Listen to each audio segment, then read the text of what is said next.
Hello আমার প্রিয় ছাত্রছাত্রীগণ, চলে এসেছে তোমাদের প্রদীপ স্যার।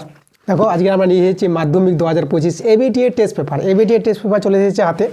আমরা পেজ নাম্বার 23 পাতার এবিটি টেস্ট পেপারতে দেখাবো। দেখো তোমরা এই বইটা বাজার থেকে পেয়ে যাবা, দোকান থেকে নিয়ে নেবো বইটা। আমরা 23 পাতার যে অঙ্কগুলো আছে, প্রথম যে স্কুলটা, সেই স্কুলটা আমরা নিয়ে নেব। তাহলে এই যে দেখো আমরা 23 পাতায় চলে যাব। তো চলো আমরা দেরি না করে আমরা অঙ্কগুলো শুরু করে দিই। দেখো আমরা একের প্রশ্নগুলো চলে এসেছি। একের প্রশ্নগুলো এমসিকিউ টাইপের প্রশ্ন আছে। তাহলে আমরা প্রথমে একের 1 নম্বরটা দেখে নেব। তাহলে একের 1 দিয়ে একসঙ্গে নিয়েছি আমরা। তাই একেরটা বলছি a² plus bx minus c equal to 0। a not equal to 0। দেখো a নট ইকুয়াল টু 0 হবে, এটা 0 হলে তো দ্বিঘাত সমীকরণ হবে না, তার জন্য এখানে উল্লেখ করে দিয়েছে। দ্বিঘাত সমীকরণের বীজ দুটি সমান হওয়ার শর্ত হলো, দেখো এই দ্বিঘাত সমীকরণের বীজ দুটি সমান হবে। তো বীজ দুটি সমান কখন হয়? যখন নিরূপকটা শূন্যের সঙ্গে সমান হবে। তা নিরূপক বলতে আমরা জানি b² minus 4ac is equal to 0। এটা আমাদের 0 হবে, নিরূপকটা শূন্যের সঙ্গে সমান। এখানে দেখো সিটা কিন্তু আমাদের মাইনাস দিয়ে আছে, তাহলে আমাদের কিন্তু এখানে সিটা মাইনাস দিয়ে বসাতে হবে, এটা মনে রাখবে তোমরা, ঠিক আছে? যেহেতু এখানে প্লাস নাই মাইনাস আছে, প্লাস থাকলে কিন্তু সি হতো, আর সি যেহেতু মাইনাস আছে তাহলে মাইনাস বসাবো। তাহলে দেখো এখানে b² plus 4ac is equal to 0 পেয়ে যাচ্ছে। দেখো আমাদের কোনটা মিলছে? আমাদের কিন্তু ডি নাম্বারটা মিলছে। দেখো এটা আমাদের 0 হবে, আমাদের 0টা এখানে ছুটে গেছে।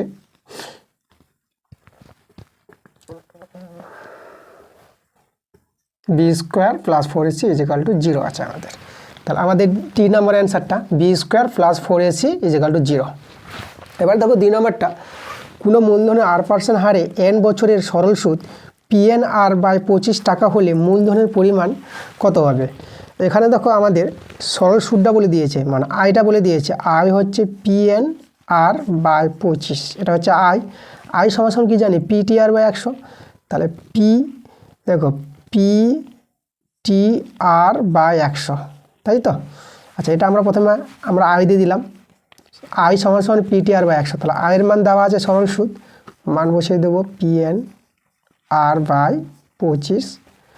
আর এখানে দেখো পি বলতে এখানে দেখো মূলধন, সেই মূলধনটা আমরা ধরে নিব, মূলধনটাকে আমরা x ধরে নিলাম, ঠিক আছে? আর সময় এখানে দেখো দেওয়া আছে আমাদের n বছর, সময়টা n। আর সুদের হার এখানে r দেওয়া আছে। মূলধনটাকে আমরা কিন্তু মূলধনটা বের করতে বলেছি, ওটাকে আমরা x ধরে নিলাম মূলধনটাকে। আর নিচে 100, একটু কাটাকাটি করে 25 × 4 = 100। আর এখানে n আর কেটে যাচ্ছে। তাহলে লক্ষ্য করো তো এখান থেকে x এর মানটা কত হবে? দেখো বর্গগুণ হয়ে 4p হয়ে যাবে। তাহলে আমরা x সমান পেয়ে গেলাম 4p। আমাদের অপশানে মিলছে ডি নাম্বার অ্যান্সারটা। দেখো এবার 3 আর 4 আমরা একসঙ্গে নিয়েছি। দেখো 3 নাম্বারটা বলছি ABCD বৃত্তস্থ ট্রাপিজামের AD সমান্তরাল BC যদি কোণ ABC 75 ডিগ্রি হয়, তবে কোণ BCD এর মান আমাদের বের করতে হবে। দেখো আমরা আগে বৃত্তস্থ চতুর্ভুজ অঙ্কন করব। তাহলে দেখো আমরা এভাবে একটা বৃত্ত আঁকলাম। আর এখানে দেখো এটা ট্রাপিজাম বলেছে, তাহলে এখানে আমরা এদিকে যদি আমরা এডি দিই, এডির সঙ্গে সমান্তরাল BC আছে, তাহলে এটা আমরা একটু উপরে দিই, বড় বাহু করি, এটা হবে আমাদের BC। তাহলে এই যে আমাদের ট্রাপিজামটা, আমাদের কোণটা দেখো ABC 75 ডিগ্রি, ABC মানে এই কোণটা আছে আমাদের 75 ডিগ্রি। আর এখানে দেখো BCD মানে এই কোণটার মান আমাদের বের করতে হবে, BCD। তো দেখো আমরা এই কোণটা পাবো কী করে? আচ্ছা দেখো এই দুটো বাহু যেহেতু সমান্তরাল, তাহলে আমাদের কি হবে? এই যে সমান্তরাল বাহুর যে অন্তস্থ কোণ দুটি আছে, এদের যোগফলটা কত হবে? 180 ডিগ্রি। তাহলে 180 ডিগ্রি হলে পরে এই কোণটা পেয়ে যাবো আমরা, ঠিক আছে? 180 ডিগ্রি থেকে 75 ডিগ্রি বিয়োগ দিলে পরে, তাহলে 180 ডিগ্রি থেকে যদি আমরা 75 বিয়োগ দিই, তাহলে আমরা পাবো এই কোণটা। তাহলে এটা হবে কত? 5। এটা হয়ে গেল আমাদের 105 ডিগ্রি, ঠিক আছে? তাহলে এটা আমরা 105 ডিগ্রি পেয়ে গেলাম। আচ্ছা, এটা যদি 105 পেয়ে যায়, তাহলে এই কোণটা আমরা পেয়ে যাব। যেহেতু বৃত্তস্থ চতুর্ভুজ বিপরীত কোণগুলি সম্পূরক, তাহলে একজন জানা তাহলে একজন পেয়ে যাব। তাহলে এখানে আবার তোমরা 180 থেকে তোমরা 105 বাদ দাও, তা বাদ দিলে কত হবে? 75 ডিগ্রি ফিরে আসবে। তাহলে 5, এটা যাবে 7, তাহলে এটা কত পেয়ে যাবো? এটা 75 ডিগ্রি। তাহলে আমাদের অ্যান্সারে দেখো BCD কোণটা আমাদের চেয়েছিল, তাহলে আমরা পেয়ে গেলাম অ্যান্সার 75 ডিগ্রি। সেই অ্যান্সারটা আমাদের বি নাম্বারে আছে অপশান। এবার দেখো 4 নম্বরটা বলেছে থিতার কন্ডিশন বলে দিয়েছে 0 এবং 90 ডিগ্রির মধ্যে আছে। তাহলে এই যে একটা সমীকরণ দেওয়া আছে, এই সমীকরণের থেকে থিতার মানটা বের করতে বলেছে। আচ্ছা, এখানে থিতা ছিল না, আমাদের থিতা দেওয়া হয়েছে, থিতাটা ছেড়ে দিয়েছিল, থিতার মানটা বের করতে বলেছে। তাহলে আমরা দেখো সমীকরণটা প্রথমে আমরা টুকছি। তাহলে আমরা কত আছে সমীকরণটা, আমরা এখানে অ্যান্সার দিয়ে দিলাম। Answer 3 - 3 sine theta. আচ্ছা দেখো, কস স্কোয়ার থিতাকে আমরা সাইনে কনভার্ট করলাম। 1 - সাইন স্কোয়ার থিতা আমরা লিখতে পারবো 0। এখানে দেখো, এখানে যদি আমরা করি, এখানে -1, তাহলে এটা আমাদের দেখো 2 চলে আসবে আমি একবারে করলে। 2 3 সাইন থিতা, আর এটা প্লাস সাইন স্কোয়ার থিতা। এবার আমরা একটা মিডল ফ্যাক্টর করব। 2 দেখো, এটা আমাদের ভাঙবি, আমরা ভাঙাবো 2 + 1 দিয়ে ভাঙাই আমরা। 2 + 1 sine theta plus sine square theta 0। তাহলে এটা আমাদের 2 - 2 sine theta minus sine theta plus sine square theta = 0। আচ্ছা, আমরা একটু এইদিকে চলে আসি, কমন নিব এখানে, বা 2 কমন নিলে 1 - সাইন থিতা, আর এখানে মাইনাস সাইন থিতা কমন, তাহলে এখানে হবে 1 - সাইন থিতা = 0। তাহলে এটা হবে 1 - sine theta common, 2 - sine theta. Middle factor করলাম, তোমরা মিডল ফ্যাক্টর জানো। আচ্ছা দেখো, হয় 1 - সাইন থিতা = 0। তাহলে দেখো, এখান থেকে আমরা সাইন থিতার মানটা পেয়ে যাচ্ছি 1। তাহলে 1কে লিখতে পারবো সাইন 90 ডিগ্রি। আচ্ছা, তাহলে এখান থেকে দেখো থিতার মানটা কত পেয়ে গেলাম আমরা, 90 ডিগ্রি। আচ্ছা, এদিক থেকে যদি আমরা অথবা দিয়ে করি, অথবা এখান থেকে দেখো, এই জায়গা থেকে আমরা সাইন থিতার মানটা 2 পেয়ে যাব। দেখো, এটা কিন্তু আমাদের গ্রহণযোগ্য হবে না, এটা আমাদের গ্রহণযোগ্য নয়। আমাদের মাধ্যমিকের সিলেবাসে সাইন থিতার মানটা 2 হলে থিতার মানটা কিন্তু আমরা বের করতে পারবো না, এটা গ্রহণযোগ্য নয়। তাহলে আমাদের থিতার মানটা কত পেলাম, 90 ডিগ্রি। দেখো অপশানে কোথায় আছে, সি নাম্বার অ্যান্সারটা মিলছে 90 ডিগ্রি। তাহলে অ্যান্সার আমাদের সি। 5 আর 6 একসঙ্গে নিয়েছি। 5এরটা আছে, একটি গোলকের আয়তন 4/3 πr³ ঘন একক, ইহা একটি ঘনকের মধ্যে অবস্থিত, তবে ঘনক ও গোলকের আয়তনের অনুপাত কত হবে। আচ্ছা দেখো, গোলকের আয়তন দেওয়া আছে, আর গোলকটা বলেছি ঘনকের মধ্যে অবস্থান করেছে। তাহলে আমরা একটা ঘনক তৈরি করি। তাহলে ঘনক তৈরি করতে গেলে আমাদের একটা বর্গক্ষেত্র তৈরি করতে হবে। দুটো বর্গক্ষেত্রের ছবিটা এভাবে আঁকবা, আর এগুলো যোগ করে দাও। দেখো, আমরা একটা ঘনক তৈরি করতে পারবো। এবার এই ঘনকের মধ্যে গোলকটা বলেছে, তাহলে গোলকটা তৈরি হবে, দেখো আমাদের এই যে দেখো বাহুগুলোকে, ঘনকের বাহুগুলোকে স্পর্শ করে সবচেয়ে বড় গোলক তৈরি হবে। এবার দেখো, গোলকের আয়তন যখন দেওয়া আছে, তাহলে গোলকের ব্যাসার্ধ r, তাহলে গোলকের ব্যাসার্ধ r, তা ব্যাসটা হবে 2r, ঠিক আছে। তাহলে ব্যাসটা কত, এটা আমরা যেহেতু এইটা AB ধরে নিই, তাই না, এই যে AB, তাহলে এখানে ABটা কত আছে, AB হয়ে গেল আমাদের 2r। তোমরা লক্ষ্য করো, এই যে গোলকের ব্যাসটা আর ঘনকের বাহুদৈর্ঘ্যটা সমান, তাই না, তাহলে ঘনকের বাহুদৈর্ঘ্য কিন্তু আমরা 2r পেয়ে যাচ্ছি। তাহলে ঘনকের প্রথমে ঘনকের আয়তন আর গোলকের আয়তন অনুপাত চেয়েছে, তাহলে ঘনকের আয়তন বাহুর কিউব 2r তার কিউব, ঠিক আছে। গোলকের ব্যাসটা এবং ঘনকের বাহুদৈর্ঘ্যটা কিন্তু সমান। তোমরা দেখো, এই যে গোলকের যে ব্যাসটা আমরা দেখতে পাচ্ছি, সেটাই কিন্তু আমাদের ঘনকের বাহুদৈর্ঘ্য। তাহলে আমরা বিটা আমরা এখানে নাম দিয়ে দিলাম এই জায়গায়। তাহলে গোলকের ব্যাস আর ঘনকের বাহুদৈর্ঘ্য সমান। তাহলে আমরা দেখো, তাহলে ঘনকের আয়তন হচ্ছে বাহুর কিউব, আর গোলকের আয়তন তো আমাদের দেওয়াই আছে 4/3 πr³। তাহলে এখানে 8r³, 4/3 πr³। এখানে কাটাকাটি করো, এটা আমরা 2 দিয়ে কাটাকাটি গেলে 2 পেয়ে যাবো। তাহলে 2 = 1/3 π।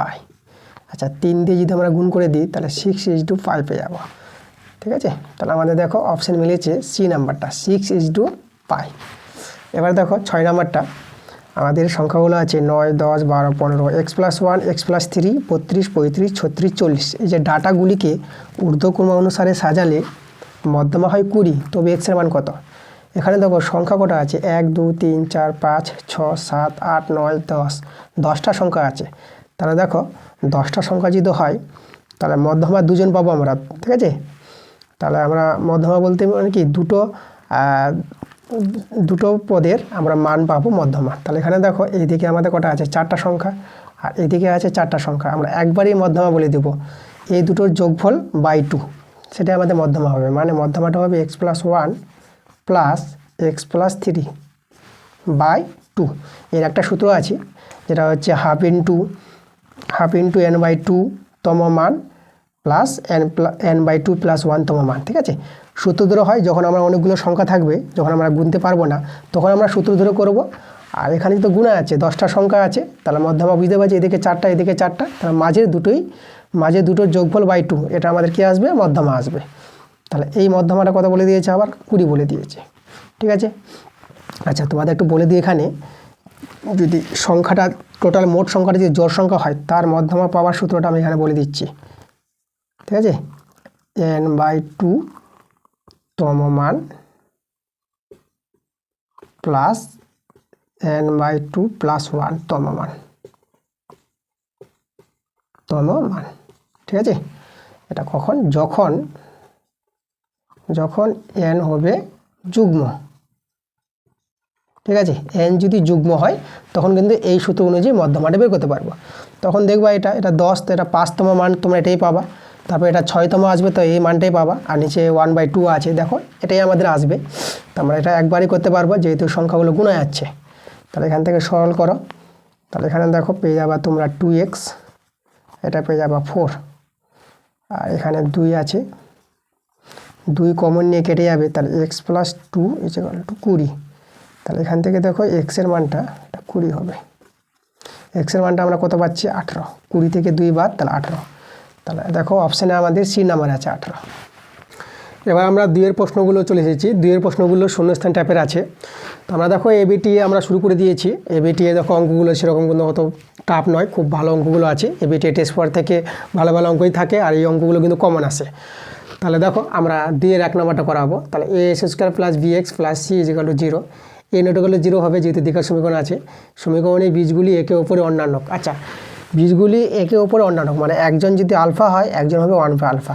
তো বীজগুলি যদি একে অপরে অন্যান্য হয় তাহলে এখানে এ আর সিটা কী হবে, সমান হয়ে যাবে। তাহলে এখানে আমরা a = c পেয়ে যাব, এটা আমাদের অ্যান্সার হবে। 2 নম্বরে দেখো দুটি করণীয় সংখ্যার যোগফল ও গুণফল মূলদ সংখ্যা হলে উহারা কী হবে, উহাদের কি বলে, উহাদের অনুবন্ধী করণীয় বলে। দেখো এখানে আমরা যদি নিই √3 + 2, আর একটা নিব, ধরো আমরা নিব √3। আচ্ছা, এর যদি অনুবন্ধী করণীয় জানতে চাই, তাই না, √3 + 2 এর অনুবন্ধী করণীয় হবে -√3 + 2। এর অনুবন্ধী করণীয়, এই যে একটা করণীয় নিলাম দ্বিঘাত করণীয়, এটা মিশ্র করণীয় আছে, এই করণীয়ের অনুবন্ধী করণীয় আমরা এটা পাবো। দেখো অনুবন্ধী করণীয় বলতে যেটা করণীয় চিহ্ন থাকবে তার সাইনটাকে চেঞ্জ করে নিবা, ঠিক আছে। তখনই আমরা পেয়ে যাবো অনুবন্ধী করণীয়। অনুবন্ধী করণীয় বলতে এদের যোগফলটা মূলদ সংখ্যা পাবা আর গুণফলটাও মূলদ সংখ্যা পাবা, ঠিক আছে। দেখো এটা কেটে যাবে, 2 2 4 মূলদ সংখ্যা আসবে, আর গুণ করো, এটা মাইনাস কমন যদি নেন এখানে, তাহলে √3 - 2 এভাবে আসবে। দেখো এটা গুণ করলে a² - b² সূত্র, তো করণীয় উঠে যাবে, মূলদ সংখ্যা পেয়ে যাবা, ঠিক আছে। তাহলে আমরা এদেরকে কী বলবো, অনুবন্ধী করণীয় বলবো। তাহলে অ্যান্সারটা হবে আমাদের অনুবন্ধী করণীয় এরা। এখানে দেখো 3 নম্বরে বলেছে যদি x ভেরিয়েস y এবং u ভেরিয়েস z হয় তবে x u ভেরিয়েস কত হবে। তাহলে এখানে দেখো এখানে কি করেছে, দেখো x u গুণ করেছে এখানে, তাহলে x u যদি গুণ করে তাহলে আমাদের দেখো এদিকে কী হবে, ডান দিকে y z গুণ হবে। তাহলে এখানে আমাদের লক্ষ্য করো y z গুণ হয়ে যাবে। এটা হচ্ছে যৌগিক ভেদের একটা অঙ্ক দেওয়া আছে, ঠিক আছে। বাঁদিকে গুণ আর ডান দিকে গুণ। তাহলে x ভেরিয়েস y এবং u ভেরিয়েস যদি z হয় তাহলে x u ভেরিয়েস কত হবে, x u ভেরিয়েস y z হয়ে যাবে আমাদের অ্যান্সারটা। তাহলে এটা আমাদের অ্যান্সার। এবার দেখো আমরা 4 আর 5 একসঙ্গে নিয়েছি। 4 এর অঙ্কটা আছে sin θ + sin² θ = 1 হলে cos² θ + cos⁴ θ এর মান কত হবে। আচ্ছা, আমরা প্রথমে এখানে একটা সরল করি। sin θ = 1 - sin² θ। এটাকে ডান দিকে নিয়ে গেলাম। দেখো এটা আমরা পেয়ে যাবো কস স্কোয়ার থিটা। তাহলে কস স্কোয়ার থিটা মানটা সাইন থিটা। এবার এখানে দেখো কস স্কোয়ার থিটা, আর এটাকে আমরা করব কস স্কোয়ার থিটা তার হোল স্কোয়ার করলাম, কস স্কোয়ার থিটা। আর কস স্কোয়ার থিটার মানটা সাইন থিটা এখানে আমরা বসিয়ে দেবো। তো এটা যদি মানটা বসিয়ে দিই তাহলে আর স্কোয়ার আছে, তো সাইন স্কোয়ার থিটা হয়ে যাবে। দেখো এর মানটা তো 1, তাহলে আমরা অ্যান্সার কোথায় পেয়ে গেলাম? 1 পেয়ে গেলাম। এবার দেখো 5 অঙ্কটা বলেছে একটি ত্রিভুজে যে কোনো বাহুর সমান্তরাল রেখার অংশটি অন্য দুটি বাহুর বা বর্ধিত দুটি বাহুকে বিভক্ত করে। দেখো এখানে আমাদের কি বলেছে? একটা ত্রিভুজ বলেছে, এই যে একটা ত্রিভুজ এ বি সি, একটা ত্রিভুজ। দেখো এবার বলেছে এখানে দেখো একটি ত্রিভুজের যে কোনো বাহুর সমান্তরাল, এই বাহুর যে সমান্তরাল যে সরলরেখাটা আমরা যে টানি এটা ডিটা, ঠিক আছে? তাহলে অন্য দুটি বাহুকে কি করছে? অন্য দুটি বাহুকে বা বর্ধিত যদি আমরা বাড়িয়ে দিই তবুও একই কাজ হবে আমাদের। তাহলে অন্য দুটি বাহুকে বিভক্ত করে সমান অনুপাতে, তাই না? সমান অনুপাতে বা একই অনুপাতে। দেখো এটা ইটু এটা হবে, এটা ইটু এটা হবে, এটা সমান হবে। তাহলে এখানে আমরা লিখব সমান অনুপাতে, বিভক্ত করে সমান অনুপাতে, সমান অনুপাতে বা একই অনুপাতে, ঠিক আছে? আচ্ছা এটা আমাদের একটা ভালো করে লিখব, ওটা সমান আছে, এটা ঠিক আছে? সমান অনুপাতে বিভক্ত করবে। দেখো এই যে অনুপাতগুলো এডি বাই ডিবি সমান সমান হবে, এই বাই ইসি হবে, তাহলে সমান অনুপাতে বিভক্ত করবে। এবার 6 নম্বর প্রশ্নটা বলছে যদি পি সংখ্যক সংখ্যার গড় বি এবং পি প্লাস কিউ সংখ্যক সংখ্যার গড় এ হয় তবে কিউ সংখ্যক সংখ্যার গড় কত হবে? আচ্ছা দেখো এখানে পি সংখ্যার গড় বলে দিয়েছে, তাহলে পি সংখ্যার মোট পেয়ে যাবো আমরা। তাহলে আমরা অ্যান্সার দিয়ে শুরু করব, পি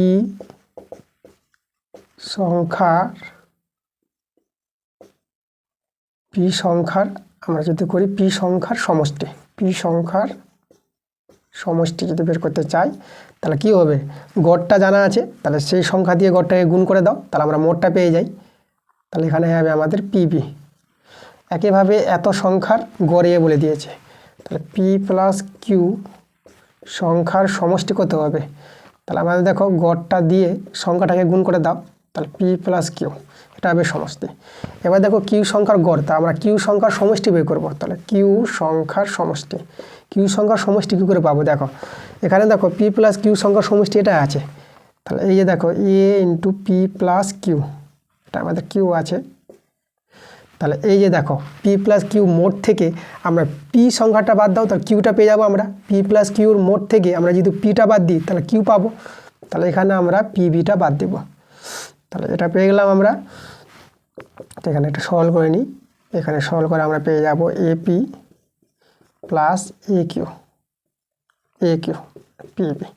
তাহলে কিউ সংখ্যার সমষ্টি পেয়ে গেলাম। তাহলে অতএব কিউ সংখ্যার গড় আমরা বের করব। কিউ সংখ্যার গড়টা কত হবে? সমষ্টিটা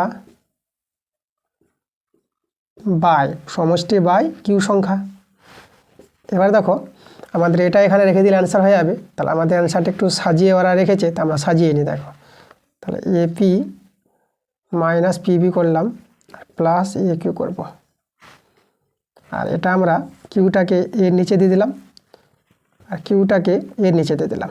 এবার আমরা কিউটাকে পাট করতে পারবো, ঠিক আছে? এটা আমাদের কিউ। তাহলে এখানে দেখো এখানে আমরা যেহেতু আমরা পি কমন নিই, তাহলে পি কমন নিলে হবে, আচ্ছা এটাকে আমরা এভাবে লিখি এ মাইনাস বি, আর পিটা বাইরে থেকে যাবে আর কিউটা আমরা নিচে করে দিলাম। আর এখানে দেখো কিউ কেটে গেল, তাহলে প্লাস এ থেকে গেল, তো এটাই আমাদের অ্যান্সার। তাহলে আমরা এখানে অ্যান্সারটা লিখে দিই a minus b p by q plus এ।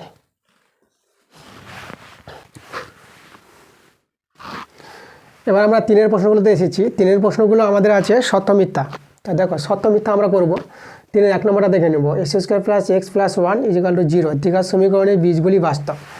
আচ্ছা দেখো এটা দ্বিঘাত সমীকরণ আছে, এই দ্বিঘাত সমীকরণ বীজগুলি বাস্তব দেখাতে বলেছে। তাহলে আমরা নিরূপকটা দেখব, নিরূপকের পরিচয় নিয়ে আমরা বলতে পারবো বাস্তব হবে কি হবে না, ঠিক আছে? নিরূপকটা যদি 0 এবং 0 চেয়ে বড় হয় তাহলে বাস্তব হবে, আর নিরূপকটা যদি 0 চেয়ে ছোট হয়ে যায় তাহলে অবাস্তব হবে। তাহলে নিরূপক বলতে আমরা কি জানি বি স্কোয়ার মাইনাস 4ac, ঠিক আছে, বি স্কোয়ার মাইনাস 4ac এটা হচ্ছে আমাদের নিরূপক। দেখো এখানে মানগুলো বসাও, বি বলতে 1 স্কোয়ার, 4 ইন্টু এ বলতে 1, আর সি বলতে এখানে কত আছে, সি বলতে 1 আছে আমাদের, ঠিক আছে। এস স্কোয়ার সহগ এ, এক্সের সহগ বি, আর এটা হচ্ছে ধ্রুবক সংখ্যাটাকে সি বলা হয়, মানগুলো বসিয়েছি।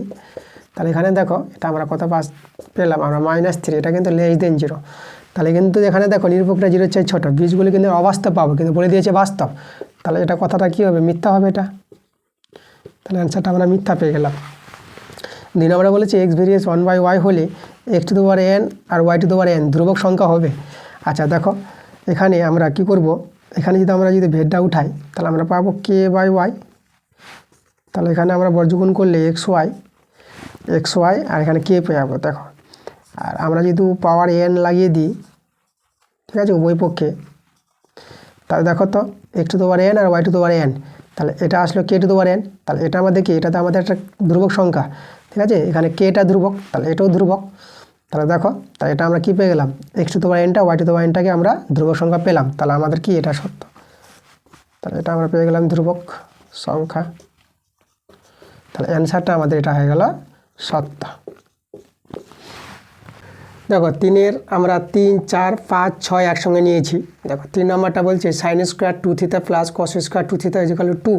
দেখো কোণগুলো যদি একই থাকে আর sin স্কোয়ার আর cos স্কোয়ার থাকলে পরে এর মানটা 1 হয় আমরা জানি, এই দুটো কোণ যদি একই থাকে, দেখো একই আছে কিন্তু 1 দেয়নি, 2 দিয়েছে, তাহলে আমাদের অ্যান্সারটা কী হবে, মিথ্যা, অ্যান্সার মিথ্যা।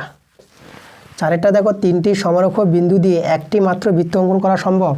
হ্যাঁ, আমরা যদি একটা দেখি, এই যে আমাদের বৃত্ত, আমরা একটা ব্যাস নিলাম, দেখো এটা এ, এটা বি, এটা কেন্দ্র ও, দেখো 3টা বিন্দু নিলাম, দেখো 3টা বিন্দু সমরক্ষ আছে, তাহলে এই যে বৃত্তের উপর 2টি বিন্দু আছে আর এটা হচ্ছে আমাদের কেন্দ্রবিন্দু, তাহলে এই 3টা বিন্দু দিয়ে কিন্তু একটি মাত্র বৃত্ত অঙ্কন করা যাবে, এটা আমাদের সম্ভব। ক্লাস 11-এ দেখতে পাবা, তোমরা যখন সায়েন্স নিয়ে পড়বা ক্লাস 11-এ গিয়ে দেখতে পাবা, এটা কিন্তু সার্কেল বলে, বৃত্ত বলে একটা চ্যাপ্টারে আছে, সেখানে কিন্তু নিয়মগুলো আছে।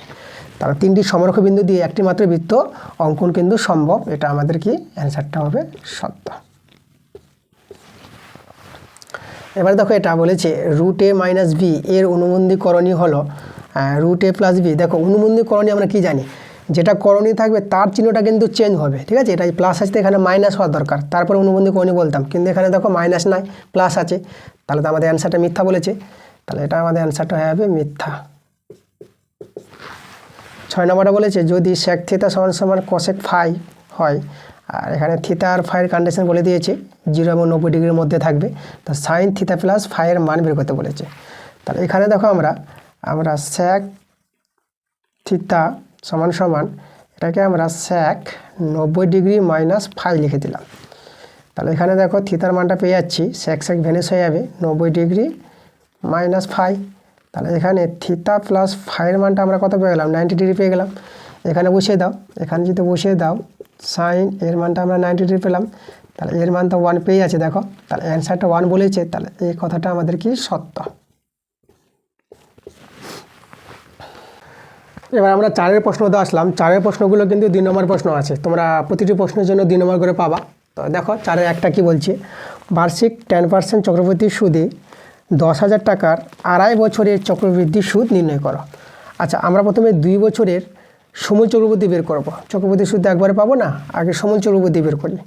তাহলে দেখো এখানে আমরা যদি করি অ্যান্সার সমূল চক্রবৃদ্ধি, সমূল চক্রবৃদ্ধি সূত্রটা হচ্ছে p × 1 + r/100 to the power n, মান বসাও, p হচ্ছে 10,000 আসল, আর 1 + r হচ্ছে কত 10%, 10/100, কত বছর বলেছে 2 বছর আমরা ধরেছি, হাফ বছরটা বাদ দিলাম, ওটা হাফ বছরটা, অর্ধেক বছরটা আমরা সরল সুদে করে নেব। তাহলে এখানে দেখো 10,000 ইন্টু এটা যদি আমরা করি, এটা দেখো 110/100 পাবা, আর দুবার আমরা গুণ করে নেব, 110/100 আর 110/100, ঠিক আছে। আচ্ছা এখানে আমরা এদিকে 4টা শূন্য আর এখানেও 4টা শূন্য কেটে দিলাম, তাহলে 11 গুণ করে 121 আর 2টো শূন্য বসে যাবে, তাহলে এই যে 12,100 পেলাম সমূল চক্রবৃদ্ধি। তাহলে এখান থেকে আমাদের চক্রবৃদ্ধি সুদ কত হবে, চক্রবৃদ্ধি সুদ, দেখো চক্রবৃদ্ধি সুদ বের হয় সমূল চক্রবৃদ্ধি থেকে আসলটা বাদ দাও, ঠিক আছে। তাহলে এখানে দেখো সবগুলো টাকায় আছে, আমাদের টাকা, এগুলো সব টাকা, টাকাই বলেছে, হ্যাঁ। তাহলে এখানে দেখো বিয়োগ ফলে তোমরা পেয়ে যাবা 2100 টাকা।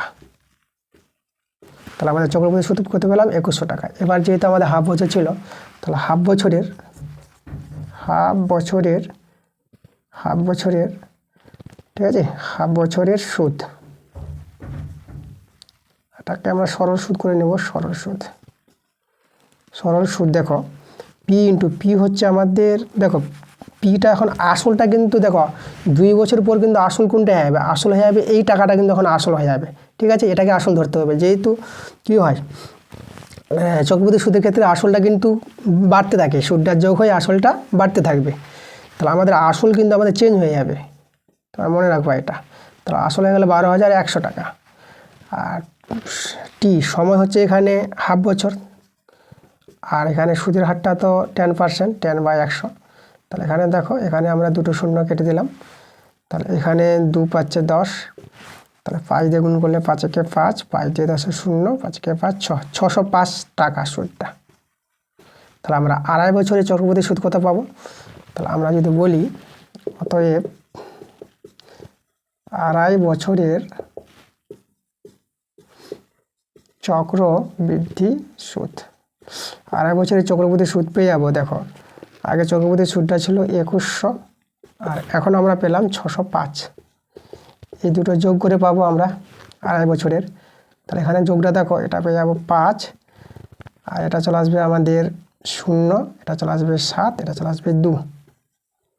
তাহলে দেখো 2705 টাকা আমাদের চক্রবৃদ্ধি সুদটা পেয়ে যাবো।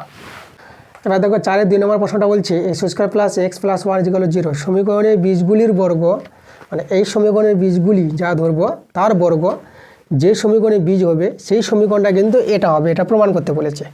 তার প্রথমে দেখো এই যে সমীকরণের বীজগুলির বর্গ, তাহলে এই সমীকরণের বীজগুলি আমরা ধরে নেব। তাহলে আমরা দেবো অ্যান্সার x² + x + y = 0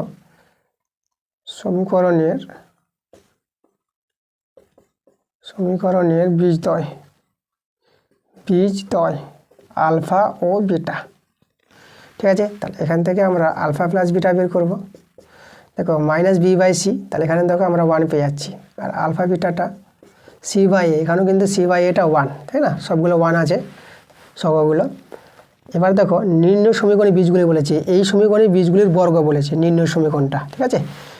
তাহলে আমরা লিখব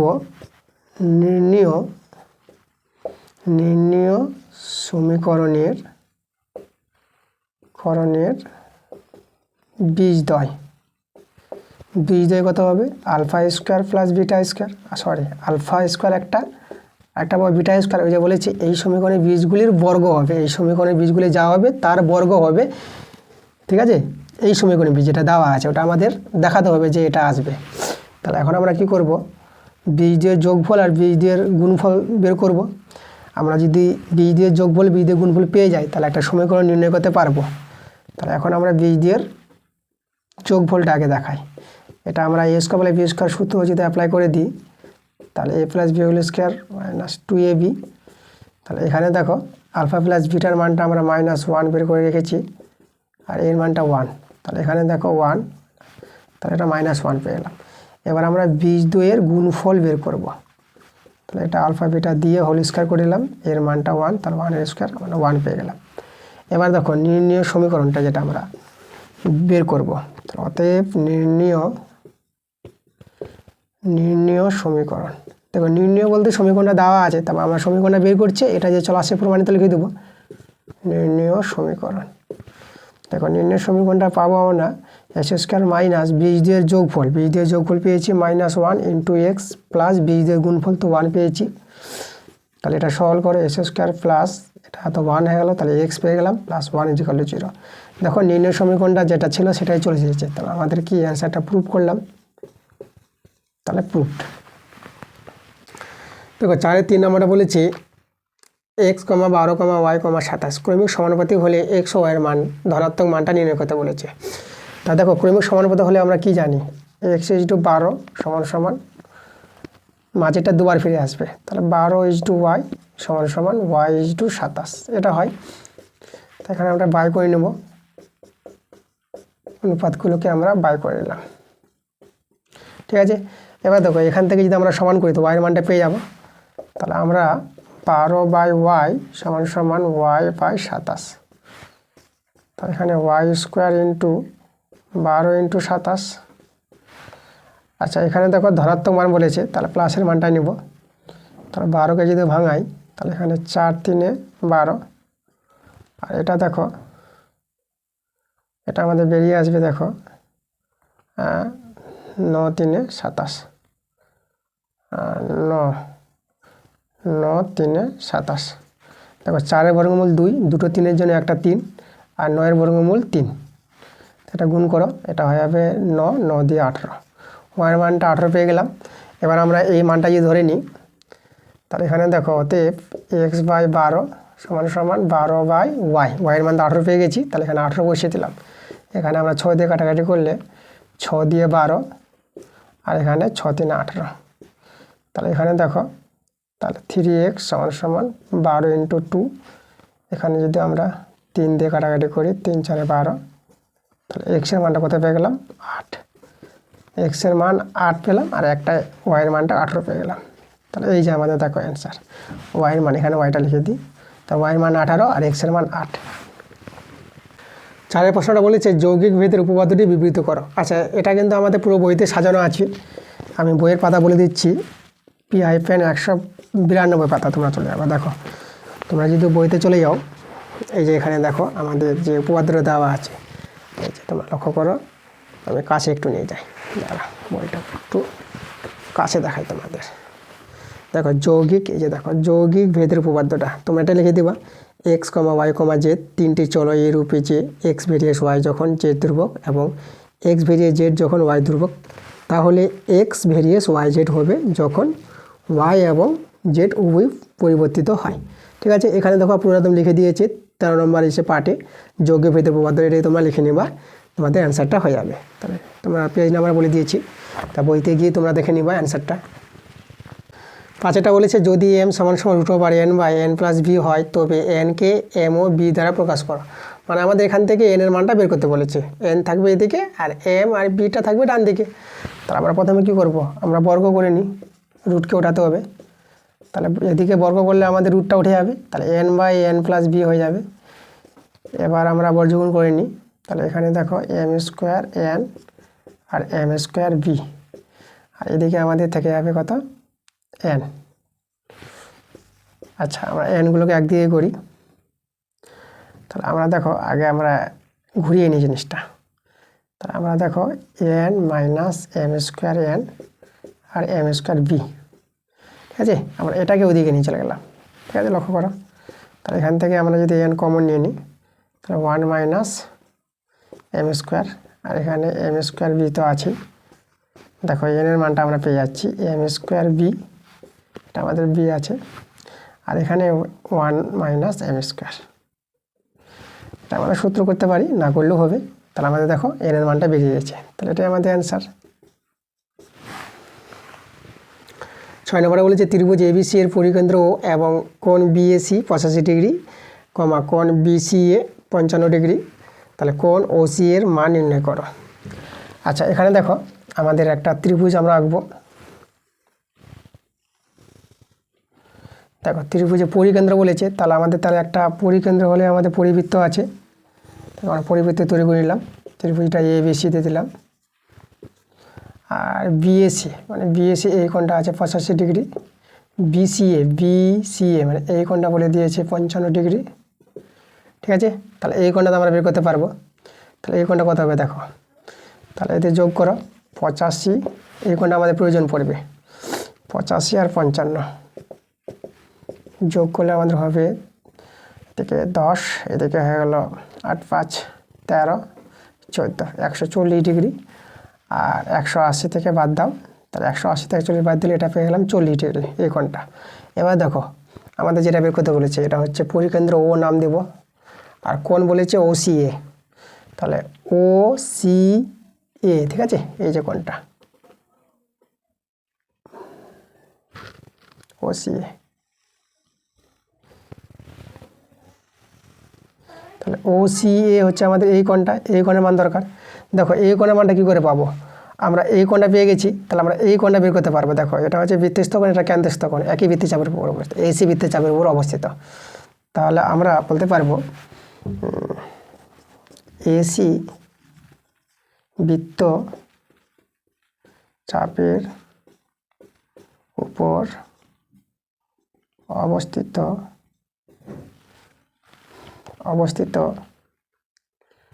কেন্দ্রস্থ কোণ AOC বৃত্তস্থ কোণটা আছে ABC, এটা আছে ABC, কোণের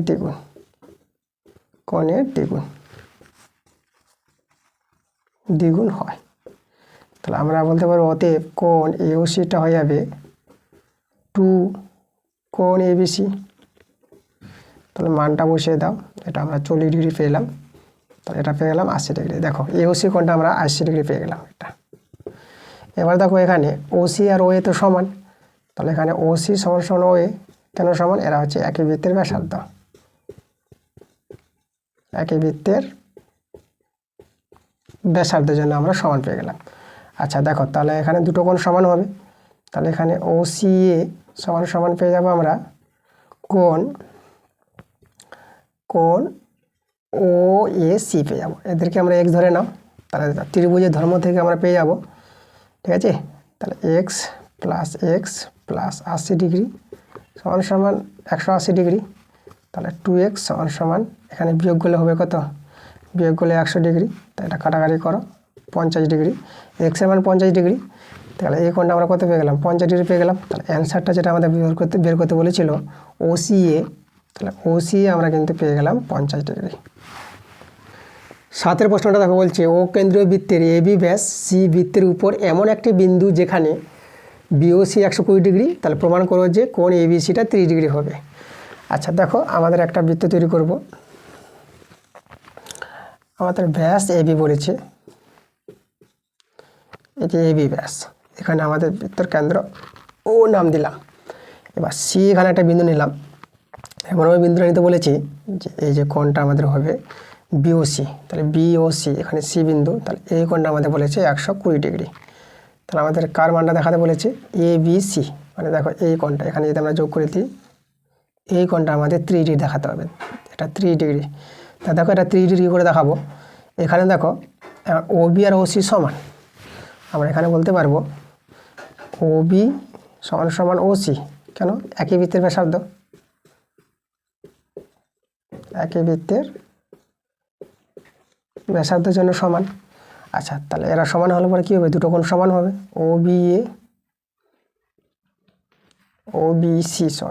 OBC সমান আর OCB এরা সমান। এবার দেখো তাহলে এদেরকে যদি আমরা x ধরে নিই, তাহলে আমরা x যোগ x ত্রিভুজের ধর্ম থেকে প্লাস 120 ডিগ্রি সমান 180 ডিগ্রি, তাহলে এখানে 2x আর ওটা যদি বিয়োগ করো তাহলে এটা পেয়ে আবার 60 ডিগ্রি, এখানে কাটাকাটি করো, দেখো x এর মান 30 ডিগ্রি, তাহলে এই কোণে আমরা কত পেলাম, 30 ডিগ্রি পেয়ে গেলাম। তাহলে অতএব কোণ এই যে OBC বা ABC একই, OBC কোণটা আর ABC কোণটা ওই কোণটাই, তাহলে ABC কোণটা কত পেয়ে গেলাম, 30 ডিগ্রি। দেখো আমরা প্রমাণটা হয়ে গেল, প্রুফড দেখাতে বলেছিল বলে আমরা প্রুফ লিখবো। 8 অঙ্কটা দাও কি বলছে ABCD বৃত্তস্থ চতুর্ভুজের কোণ A 4x ডিগ্রি, কোণ B 7h ডিগ্রি, কোণ C 5y ডিগ্রি, কোণ D y ডিগ্রি, তবে x/y এর মান নির্ণয় করো। দেখো আমাদের বৃত্তস্থ চতুর্ভুজ বলে দিয়েছে, আমরা যদি একটা বৃত্তস্থ চতুর্ভুজ তৈরি করে নিই, আচ্ছা আবার এটা A নাম দিলাম, B C এটা D নাম দিলাম। দেখো কোণগুলো বলে দিয়েছে আমাদের, A কোণটা এটা 4x ডিগ্রি, B কোণটা 7h ডিগ্রি, C কোণটা 5y ডিগ্রি, আর এখানে D কোণটা কত বলেছে y ডিগ্রি। তাহলে এভাবে হলে কী হবে, আমরা জানি বৃত্তস্থ চতুর্ভুজে বিপরীত কোণগুলি সম্পূরক হয়। তাহলে লিখবো এখানে অ্যান্সার, আমরা জানি বৃত্তস্থ চতুর্ভুজের বিপরীত কোণগুলি পরস্পর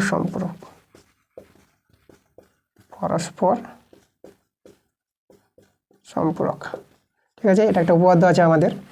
তাহলে এভাবে যদি সম্পূরক হয় তাহলে দেখো এই কোণের সঙ্গে এই কোণের যোগফলটা মানে 4x ডিগ্রি যোগ 5y ডিগ্রি, এতে যোগফলটা কত হবে 180 ডিগ্রি। আর এদিকে 7x ডিগ্রি আর এদিকে y ডিগ্রি যোগ করে কত পাবো 180 ডিগ্রি। আচ্ছা, দুজনের মানে 180 ডিগ্রি, তাহলে এরা দুজনের সমান হবে। তো অতএব 7x degree plus y degree সমান সমান 4x degree plus 5y degree. আচ্ছা, এক্সগুলোকে একদিকে করবো, তাহলে এটা পেয়ে আবার 3x ডিগ্রি, আর এটা যদি দিকে করি এটা পেয়ে আবার 4y ডিগ্রি, বা x degree by y degree আমরা 4/3 পেয়ে গেলাম। তাহলে অতএব x degree is to y degree আমরা 4/3 পেয়ে গেলাম। তাহলে এটাই আমাদের অ্যান্সার। দেখো এখানে 9 নম্বরে কি বলেছে, ত্রিভুজ ABC এর BC বাহুর সমান্তরাল সরলরেখা ACকে P ও Q বিন্দুতে ছেদ করে। তাহলে APর মান দেওয়া আছে 4 সেমি, QCর মান 9 সেমি, PB সমান AQ হয় তবে PB এর দৈর্ঘ্য নির্ণয় করো। তাহলে এখানে দেখো আমাদের একটা ত্রিভুজ আছে ABC। তাহলে ABC আমাদের ত্রিভুজ, BC বাহুর সমান্তরাল সরলরেখা। দেখো এই যে BC বাহুর সমান্তরাল সরলরেখা AC ও AB কে এখানে আমাদের AC আর AB ছুটে গেছে। ঠিক আছে, লেখা AB, তাহলে AB ও AC কে P ও Q বিন্দুতে ছেদ করে, P ও Q বিন্দুতে ছেদ করে। ঠিক আছে, এভাবে আছে আমাদের। তাহলে আমাদের যে মানগুলো দেওয়া আছে দেখো, APটা আমাদের দেওয়া আছে 4, আর QC দেওয়া আছে আমাদের 9, আর এরা দুজন সমান বলেছে PB আর QC। তাহলে এভাবে যদি এরা সমান্তরাল হয়, এখানে BC সমান্তরাল PQ আছে দেওয়া, বলে দিয়েছে প্রশ্নে। তাহলে আমরা এখানে থ্যালাসের উপপাদ্য থেকে আমরা বলতে পারবো, থ্যালাসের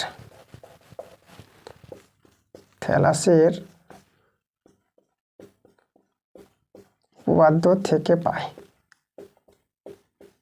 থ্যালাসের উপপাদ্য থেকে পাবো আমরা AP বাই PB সমান AQ বাই QC। ঠিক আছে, APর মান আমাদের দেওয়া আছে 4 সেমি, PBর মান আমাদের বের হবে AQ সমান PB বলে দিয়েছে। দেখো AQ সমান PB, তাহলে AQর জায়গায় আমরা PB লিখে দিলাম, যেহেতু PBর মান বের করব। QC দেওয়া আছে আমাদের 9, তাহলে এখানে PB স্কোয়ার হয়ে যাবে 4 × 9। তাহলে PB পেয়ে যাবো, বর্গমূল করো 2 × 3, তাহলে কত যাবে 6 সেমি। তাহলে PBর মানে এটাই 6 সেমি অ্যান্সার আমাদের। 10এর প্রশ্নটা বলেছে x একক ব্যাসার্ধ বিশিষ্ট একটি নিরেট অর্ধগোলকের সমগ্র তলের ক্ষেত্রফল নির্ণয় করো। আচ্ছা, অর্ধগোলক দেখো আমরা যদি বলি বাটি, এই যে দেখো একটা বাটি আমাদের হচ্ছে অর্ধগোলক। দেখো সমগ্র তল বলতে হচ্ছে দেখো বক্রতলটা আর এই যে বৃত্তের তলটা। দেখো সম্পূর্ণ গোলকের যে সমগ্র তলের ক্ষেত্রফলটা আমরা কি জানি 4πr²।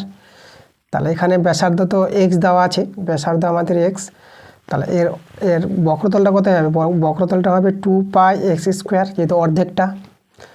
আর এটা হচ্ছে উপরের তলটা, দেখো বৃত্ততল আছে, তাহলে বৃত্তের ক্ষেত্রফল πr², আর বলতে s², আর এদের যোগফলটা হবে অর্ধবৃত্তের সমগ্র তলের ক্ষেত্রফল। তাহলে এখানে কত হবে 2πs², আর এখানে πs², মানে 3πs² হবে অ্যান্সারটা। তাহলে আমরা লিখব অর্ধগোলকের, আমরা এখানে যদি লিখে দিই এই যে ভাষাটা দেখো, ক্ষেত্রফল নির্ণয় করো, আমরা এখানে লিখে দিলাম অর্ধগোলকের সমগ্র তলের ক্ষেত্রফল হয়ে যাবে 3πr² হবে না এখানে, যেহেতু 8টা আমাদের x বলে দিয়েছে, আমরা এখানে s² লিখে দেবো, এত বর্গ একক। তোমরা এখানে অতএব দিয়ে লিখবা ভাষাটা। 11 নম্বরটা বলেছে যদি x সমান a cos θ plus b sin θ এবং y সমান a sin θ minus b cos θ হয় তবে প্রমাণ করো s² প্লাস y² সমান a² প্লাস b²। আচ্ছা, এখানে দেখো আমাদের x y এর মান দেওয়া আছে, আমরা অ্যান্সার দিয়ে শুরু করব। আমরা s² করেছিলাম বর্গ, তাহলে এর বর্গ করে নেব। তাহলে এর বর্গ করলে দেখো a plus b whole square সূত্র, আমরা যেহেতু সূত্রটা ভাঙাই স্কোয়ার, আমরা একটু একবারে ভাঙাচ্ছি, তাই না। তাহলে a² plus b² plus 2ab 2ab sine theta cos theta. দেখো এটা হচ্ছে a plus b whole square সূত্র আমরা ভেঙে দিলাম একবারে। আচ্ছা আমরা যদি এদিকে বর্গ করি তাহলে এখানে যদি আমরা বর্গ করি y স্কয়ার সমান সমান এটা কত হবে a square sine square theta plus b square cos square theta আর এখানে minus 2ab sine theta cos theta পেয়ে যাবা। ওকে, এবার আমরা কি করব, আমরা যোগ করে নেব x square plus y square. যোগ করো, যোগ করলে দেখো আমরা যদি এখানে এ স্কয়ার কমন নিই তাহলে এখানে পাবা কস স্কয়ার থিটা আর এখানে দেখো এখানে পাবা প্লাস সাইন স্কয়ার থিটা। ঠিক আছে, প্লাস এবার বি স্কয়ার যদি কমন নিই তাহলে এখানে পাবা সাইন স্কয়ার থিটা, এখানে দেখো এখানে পাবা কস স্কয়ার থিটা।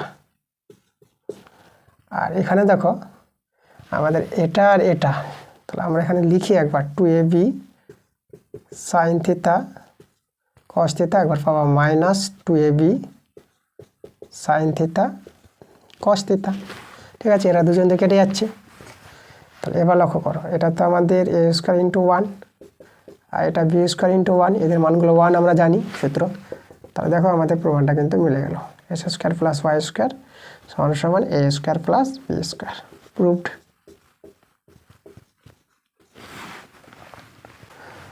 দেখো 4-এর 12 নম্বরে আমরা চলে আসলাম। আজকে ক্লাসের আমরা শেষ প্রশ্নে চলে এসেছি। দেখো ক্লাসগুলো তোমাদের কিভাবে হচ্ছে, তোমরা কিভাবে বুঝতে পারছো আমার কমেন্টে নিশ্চয়ই জানাবা। ক্লাসগুলো যদি তোমাদের ভালো লাগে তাহলে ভিডিওতে তোমরা লাইক নিশ্চয়ই দিবা এবং ভিডিওগুলোকে বন্ধুদের কাছে শেয়ার করবা। আর যারা নতুন আছো আমার চ্যানেলে তারা আমার চ্যানেলটাকে সাবস্ক্রাইব তোমরা করে নেবা। এরকম ভিডিও পাওয়ার জন্য, দ্রুত ভিডিও, ভালো ভিডিও পাওয়ার জন্য আমার চ্যানেলটাকে তোমাদের সাবস্ক্রাইব করতেই হবে। ঠিক আছে, তো দেখো আমরা 12 নম্বর অঙ্কটাতে চলে যাব। কি বলছে, যদি √2 cos আলফা মাইনাস বিটা 1 হয় এবং আলফা প্লাস বিটার মানটা π/2 হয়, তবে আলফা ও বিটার মান কত হবে? তাহলে এখানে দেখো আমরা কি করব, অ্যান্সার এখানে দেখো cos আলফা মাইনাস বিটা 1/√2 করলাম। আচ্ছা এখানে 1/√2 cos দিয়ে মান যদি বলি তাহলে cos 45 ডিগ্রি, তাহলে এখানে cos ভেনিস করলে পরে আলফা মাইনাস বিটা কত 45 ডিগ্রি আমরা পেয়ে গেলাম। ঠিক আছে, আচ্ছা ওখানে দেখো আলফা প্লাস বিটা এর মানটা π/2, দেখো π/2 বলতে কত 180 ডিগ্রি বাই 2। ঠিক আছে, মানে 90 ডিগ্রি পাবো। তাহলে এখানে যদি আমরা অ্যাড করে দিই তাহলে বিটা কেটে যাবে, 2 আলফা সমান সমান, তাই দেখি হচ্ছে 90 ডিগ্রি, এটা হচ্ছে 45 ডিগ্রি। তাহলে কত পাবো আমরা পেয়ে যাবো 135 ডিগ্রি পেয়ে যাবো। 90 ডিগ্রি প্লাস 45 ডিগ্রি কত পেয়ে যাবো আমরা 135 ডিগ্রি।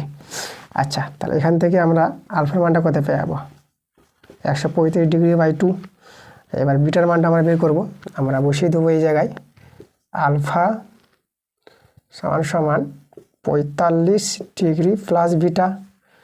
তাহলে আলফা, আচ্ছা আলফার মান পেয়েছি আমরা, এক কাজ করি আমরা এখানে এদিকে করে নিই আমরা। তাহলে বিটার মানটা যদি আমরা বের করি তাহলে আমাদের হবে কত হবে আলফা মাইনাস 45 ডিগ্রি।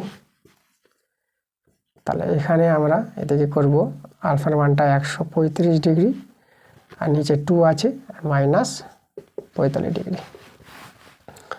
তাহলে এবার দেখো আমরা যদি এটা করি তাহলে এটা হবে 135 ডিগ্রি, এটা হবে আমাদের 90 ডিগ্রি আর নিচে 2 আছে। তাহলে এটা বিয়োগ করো, এটা বিয়োগ করে তোমরা 45 ডিগ্রি পেয়ে যাবা আর নিচে 2। তাহলে আলফার মান পেয়ে গেছি 135 ডিগ্রি বাই 2 আর বিটার মান পেয়ে গেলাম 45 ডিগ্রি বাই 2। আচ্ছা এদের ভাগ করেও রাখা যায় অ্যান্সারটা। আমরা যদি এখানে ভাগ করে নিই তাহলে এখানে আমাদের কত আসবে দেখো, 2 7 2 6 12 করবো 15, 2 7 14 আর 1 নামবে, তাহলে 67 পূর্ণ 1/2 ডিগ্রি। আর এটাকে যদি ভাগ করো তাহলে এখানে পেয়ে যাবো 22 সাড়ে 22, 22 পূর্ণ 1/2 ডিগ্রি। তাহলে এভাবে অ্যান্সারটা আসবে। আমি এখানে একটু ভালো করে লিখে নিই। তাহলে আলফার মানটা কত পেলাম 67 পূর্ণ 1/2 ডিগ্রি আর বিটার মানটা পেলাম 22 পূর্ণ 1/2 ডিগ্রি। ঠিক আছে, এটাই আমাদের অ্যান্সার।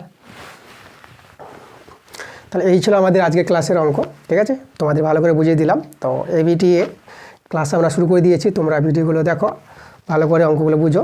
কোথাও কোনো সমস্যা হলে কমেন্টে তোমরা নিশ্চয়ই জানাবা এবং ক্লাসগুলো কীভাবে হচ্ছে সেটাও তোমরা কমেন্টে জানাও। তাহলে আবার তোমাদের নেক্সট ভিডিওতে দেখা হবে। আজকে ভিডিওতে তোমাদের প্রথম আমরা অঙ্ক চালু করলাম, যে পেজ নাম্বার 23 পাতায় দেখবা আমরা টেস্ট পেপারে যে অঙ্কগুলো শুরু করে দিয়েছি এই অঙ্কগুলো করে দিলাম। ঠিক আছে, আমরা এমসিকিউ আর এসিকিউ টাইপের প্রশ্নগুলো করলাম 1 থেকে 4 দাগের, 1 2 3 4 দাগের অঙ্কগুলো আমরা করে দিয়েছি। তা ঠিক আছে, আবার দেখা হবে তোমাদের সঙ্গে পরে ভিডিওতে। তাহলে তোমরা ভালো থেকো।